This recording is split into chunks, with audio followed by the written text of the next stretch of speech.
You're listening to the Mental Money Podcast, the show that shows you how to master your mind to maximize your money. This show is for people who love to watch their bank accounts grow while shifting their relationship to money.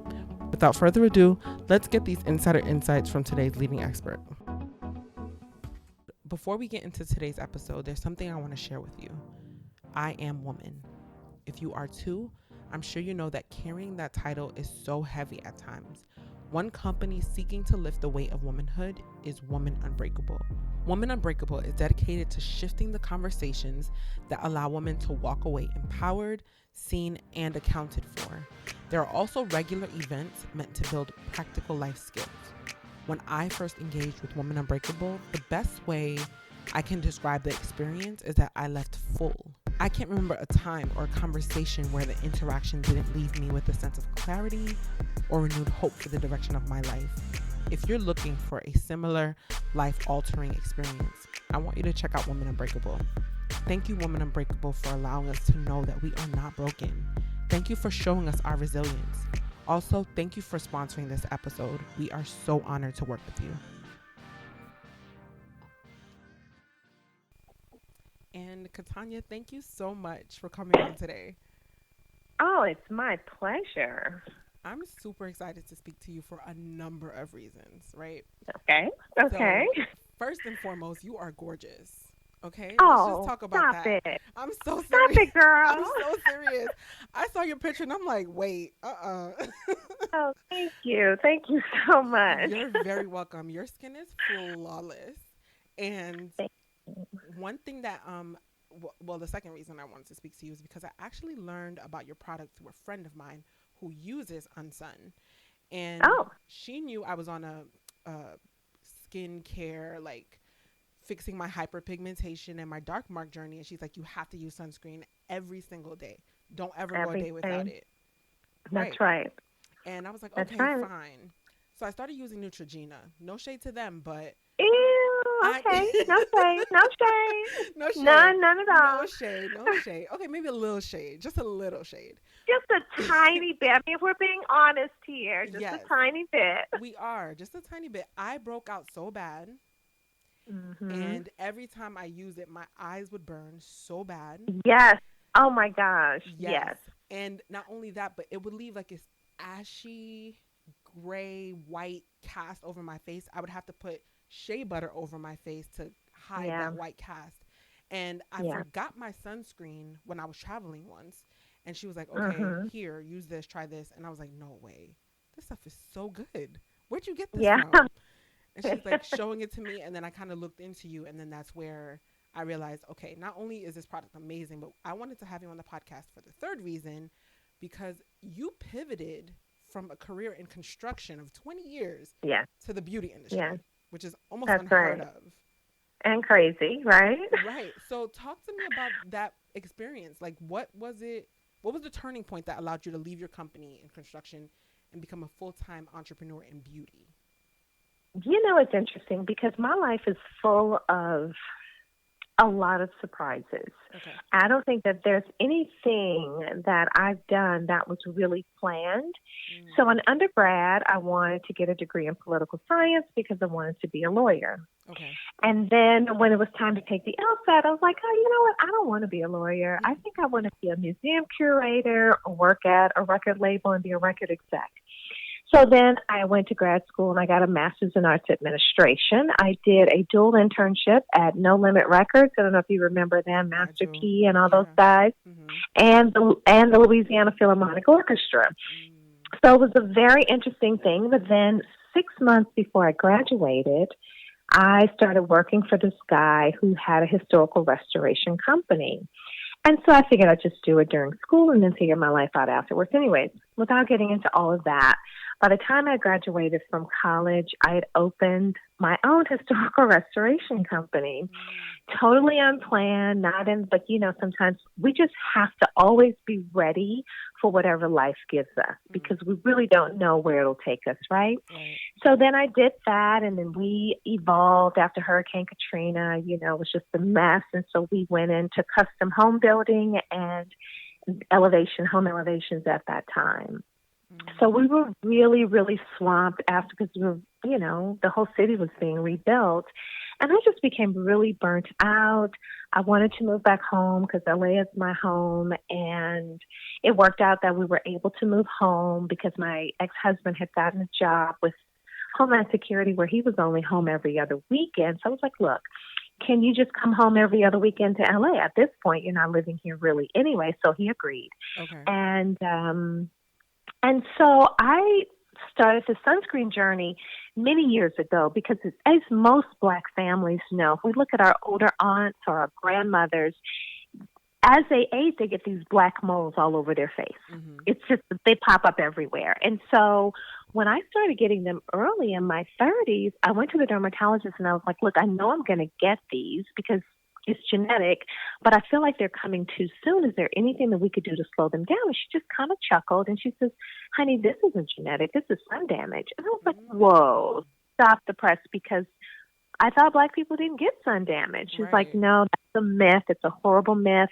Now, while we don't get skin cancer as much as our white counterparts, we do get it. We tend to die from it more because it's just not on our radar. So by the time we figure out what it is, it's too late. But what we do get is a lot of premature aging, hyperpigmentation, all those black moles and either flat arrays that pops up on our face and neck over the years. And so I didn't want that. So immediately I left, and I chuckle at your Neutrogena story because I just went to Walgreens. Like, I didn't know anything about sunscreen. This wasn't something we discussed in my family.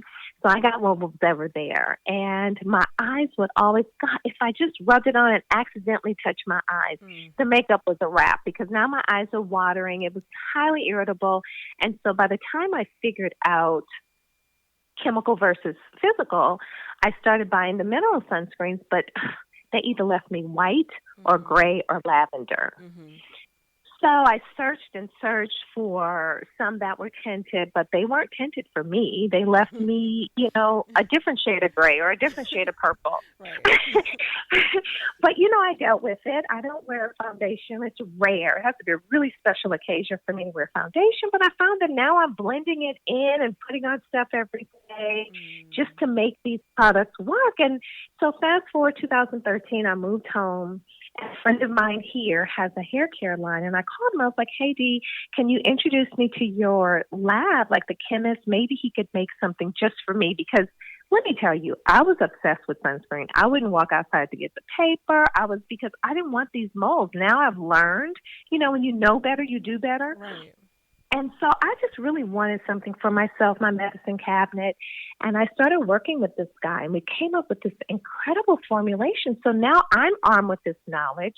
I come from a family of 11, huge family. So I'm telling my sisters and telling all my cousins. So now everyone's interested.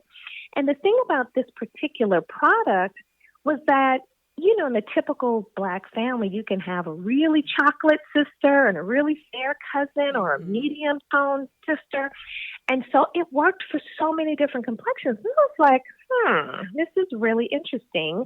And I left my construction company behind. I didn't know what I was going to do here, and just decided one day to build a business around awareness, making Black women understand that we need sunscreen, and having a great clean was so important to me because I didn't want the irritants. And so we've been tested as non-irritant. And so I just wanted to give us an option that no one else was giving us. And Unsun was born. And you have. And it's amazing. Honestly, if I don't want to wear foundation one day, I'll just kind of pat it on, maybe a little extra layer, and it looks just like a nice little layer of your skin, but better, I agree. Here's the thing, though. So the podcast is dedicated to women and men who want to engage with us, right? That are still employed, but haven't really made the step into entrepreneurship yet.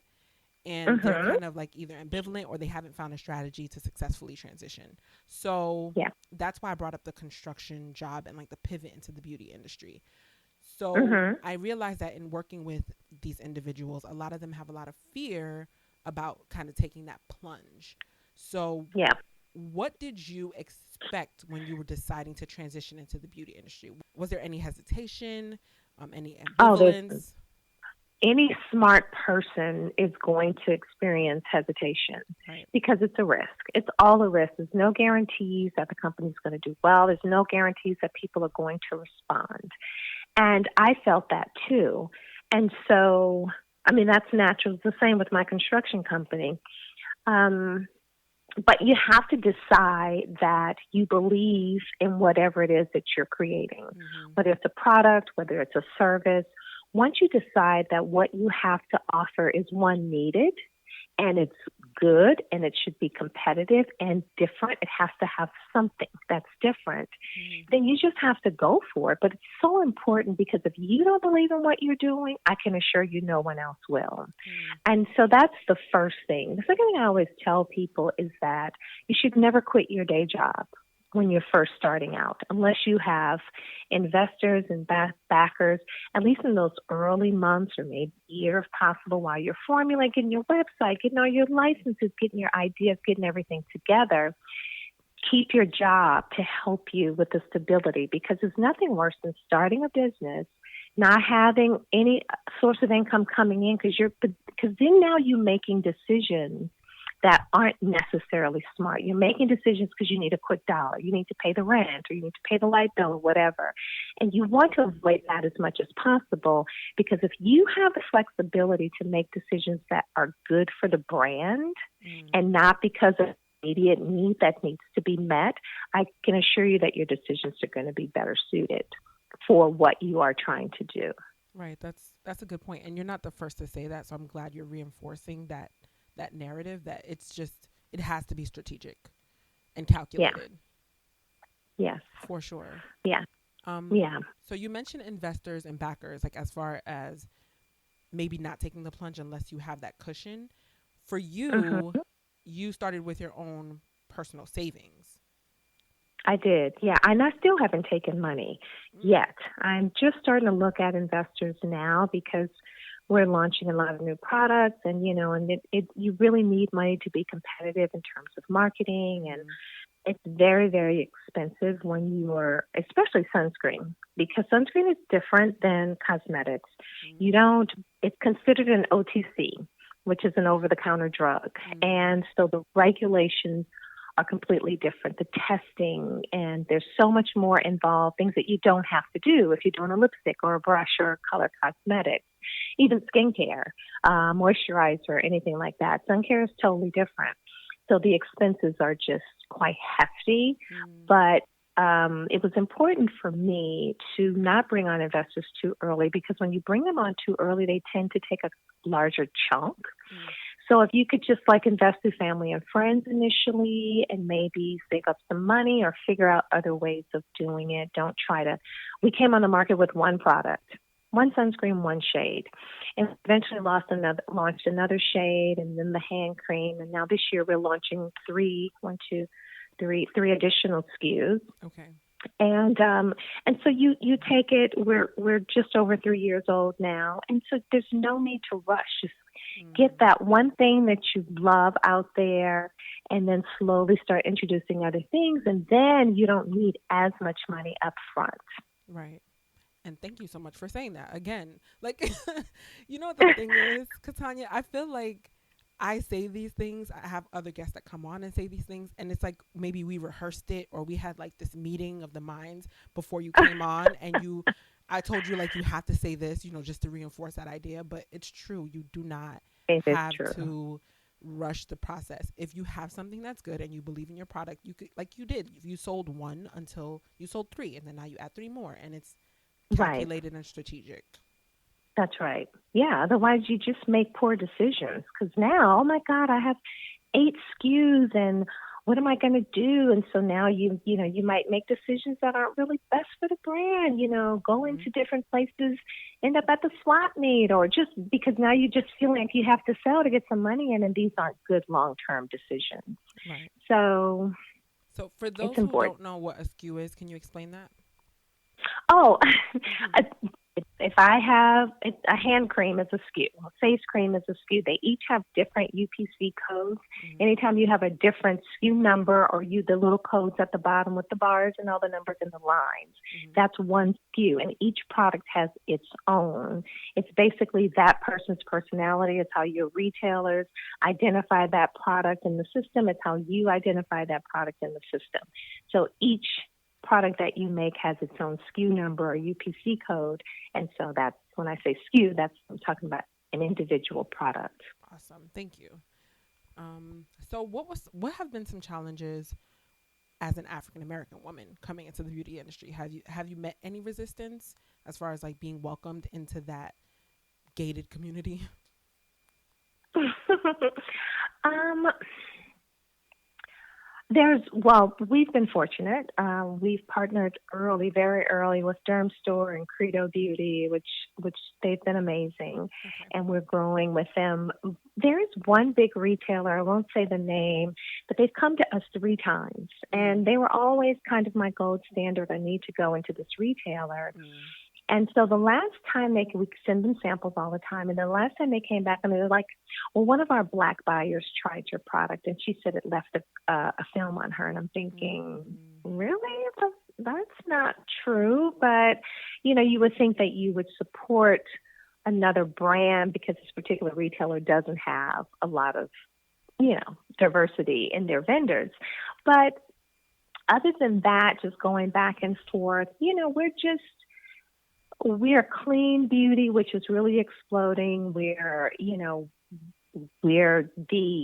going to take care of your multicultural base, your black buyer, your Indian buyer, anybody with any melanin in their skin. Mm-hmm. And it just hasn't fully caught on yet. It's starting to catch on, especially since Fenty Beauty, but they're really not catering to us as a group just yet, a lot of the really big retailers. And so because they're not catering to us as a group of people the way that they cater to other groups of people, we're not being as welcomed, or if they get 1 in the store, 2 in the store, they think that's great. But if you have a product that serves a black woman or a black man, and that's not their focus group, then they're not going to be as receptive. I do feel like that's changing, Okay. but it's not happening as quickly or as much as it should. Right. Right. Well, luckily for you, you're a pioneer in that space. Yes, Yeah. yes, Have you ever yes. seen those memes on Instagram that are like expectation versus reality? Um, I've seen things like that, but I don't know about memes. So give me an idea. What does it look like? Okay, so like let's say you show a hairdresser a hairstyle and then you walk into the chair and then like that's what you expect, but then you come out looking very different from the Yes, hairstyle in the picture, right? So yes, in yes. pivoting into a brand new industry, what were some of like the expectations and then some of the realities? I did expect early on some resistance Mm-hmm. from our community because just like it was new to me, I knew some people would be like, "Oh, I don't need it. I don't really go in the sun a lot. Oh, I don't." And but I did expect that we would be better received, Mm. and and that people would catch on faster. I'm a little disappointed that that hasn't quite happened. So I know we have to continue to educate, but I do, yes. And so that my expectation was greater. I am seeing that we're still serving women of color, Mm. but it's other women of color, not as many black women as I'd hoped for, which I created the product for me as a black woman. And I expected that we would be like, oh my God, really? We need sunscreen? Oh, let me buy this. Mm. And it's not, I didn't get that. It's not there yet. Okay, understood. Um, Before you started even your construction business, what were some of the things that you had to learn in order to build and scale your business? Whew. Girl, I swear, I feel like every business I get into is a bunch of trial and error. Yeah. And the thing that you have to really learn is just to develop thick skin Mm. because I had to learn how to estimate, read blueprints. So I had to take classes. I had to learn, how to climb a ladder if I need to climb a ladder. And the main thing that serves you in opening a business is being willing to learning everything about the business that you're going into. And what you don't know, being willing and able to hire a consultant who knows that and who specializes in that. Because in your early days or months or years, you're not going to be able to hire a full staff. Right. So it's so important that you utilize consultants. And I did that early on because sun care is, all the FDA regulations. I didn't know that. And it's hard for me to really delve into that and run the business. So I hired a consultant who was just a regulatory expert who helped us with our labeling and our drug facts and all of that. And then I hired a marketing consultant because I couldn't afford a marketing team on my staff. And so you have to just be able to really pivot and swerve. And, it's like in my boxing class this morning, my trainer was like, okay, we're working on ducking when he's throwing a punch at me and ducking. And, and you really have to learn to manage that. Because if you're just thinking, I'm going to open a business and run around and tell people, oh my God, I have a brand, then you're setting yourself up for failure because it's a lot of work and you have got to take the time to really master what that industry is. And so I had to do that with construction, which was really difficult, actually more difficult than this because there's so many aspects of it. I needed to know at least a little bit of what the plumber knew and the electrician and the flamer and all of these guys knew and it was a challenge, but it was a challenge that I was willing to step up to. And I think that's the most important thing that people need to understand. You have to be willing to step up to the challenge and learn what it is that you're doing. Right. It sounds like you had to become someone else in order to kind of you build have your to. business, right? Yeah, you have to. You have to transition out of being a student into being a contractor, transition out of being, a receptionist into being a hairstylist or whatever it is. And if you get a salon, you have to learn what it is. You're renting out booths, and you have to really master how to run that business and all that it entails. Tell us what you love most about your product. Sunscreen is, people talk about sunscreen as being just to prevent skin cancer. But really and truly, it is one of the main things you can do to prevent premature aging and to slow down the effects of aging on your skin. Because the sun is responsible for premature wrinkling, age spots, moles, hyperpigmentation.